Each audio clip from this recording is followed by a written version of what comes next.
Well, we're back with Dave Saunders, and he wants to talk to us today about infrastructure, and that is a major issue for us. Hey, Dave.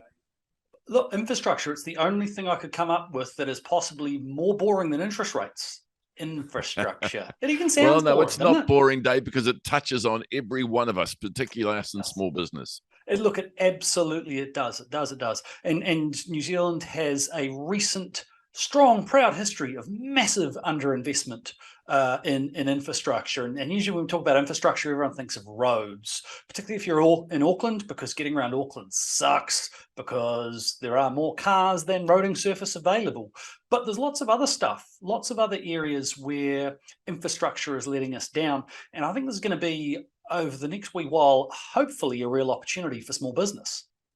Well, Dave, you can even see it in my little street where next door they're building units now, 7 units where there was once stood one little house.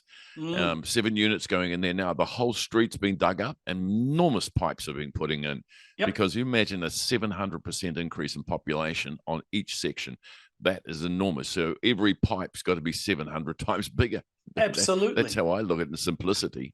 And look, I don't want to get into the political side of the Three Waters debate, but one of the things that I'm sure you'll agree with me, Max, one of the things where New Zealand, certainly again in Auckland, but I understand throughout New Zealand, we have put in next to no infrastructure to our water and wastewater for decades.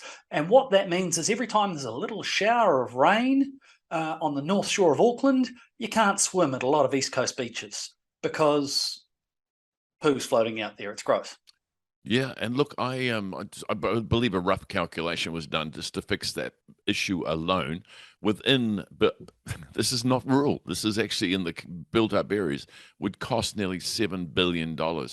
So that's something no local body can afford. But we're getting into politics again. We are, But look, we look, are getting putting into it politics. aside, infrastructure is going to affect every one of us in small business because we need the roads, we need all these things happening, but also there's work for some of them. There's an awful lot of work, and one of the more recent infrastructure projects that New Zealand has undertaken, and actually undertaken to a reasonable standard, is the ultra fast broadband rollout. And look, it's not completely perfect by any stretch, but that's a really good example of something that there were some small businesses that got taken advantage of, but there are also some small businesses that did pretty well. And we've managed to end up with pretty decent fast internet in a really short space of time. And so I guess that's again, without diving into the politics of it, we've got local elections and national elections coming up before too long.